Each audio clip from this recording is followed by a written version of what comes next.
Philippines. Hindi pa rin sila pwedeng maging kampante dito. DK actually tried to invade. Ala! Yun lang napalalim ata. Ginamit na rin ng Fatalist AOG. Ay, Oh, wow! Sa likuran. At si Super Prince na namatay kagad. 1-4 na magiging palit ang dalawa na. At si Uwe tumumba na rin. At si Kiko ay nasa likod. Habang si Dominic ay nakaka-free hit. Kirk ngayon ay sinasabi ng damage. Oh! The perfect match. At sobra. Ito naman talaga ata yung nature of the matchup ng Assassin Tank. And try nila si Brusco. Ito yung maganda yung sa isang Atlas. Kaya niyang i-outplay si Brusco. Hindi pwedeng basta magtonton ng isang gatot sa harap ng isang Atlas. Oo. May threat ng Fatalix ha. DK? Pwede kang bigyan kagad yan. Ako, bibit-bitin yung dalawa. At ang bibigyan natin nila dito si DK. Pero si Kiko pa rin na nagawagi. Isasakripisyon na nila si Bruce. Tatakas mo na ang mga nagtitirang miyembro ng Onyx.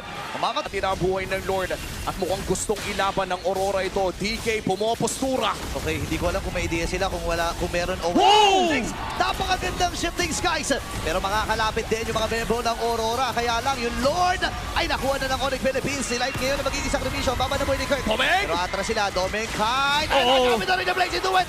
Pero makaka-atras din si Domeng kahit alam niya na kapag tumagal pa siya doon ay maaari siyang mamatay. Kaya na naghahabol si Kiko. Alam nila na walang sky pero sila pero walang Domeng. pakialam. Napakahapde. Domeng kahit ay umaatras. Sabero! Si Zamanford. Alam nila. One more! Oh! CMI!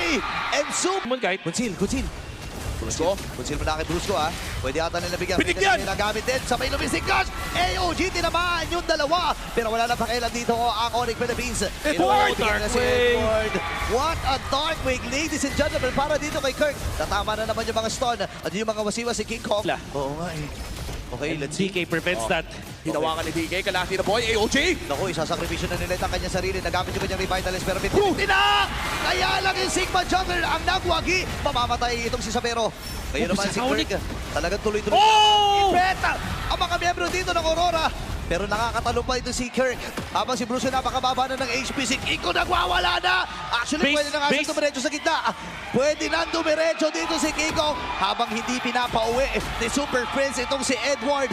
Itutuloy na ata ni Kiko ang naunlo.